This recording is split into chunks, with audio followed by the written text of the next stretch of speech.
İrfan Amîda Pirtûkeke nû Zenge şev.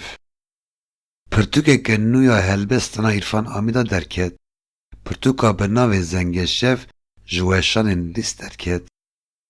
İrfan Amîda serpêhatiya helbestvaniya xasî xwe bi vegotin û sembolên polîtîkaya xwe didomîne.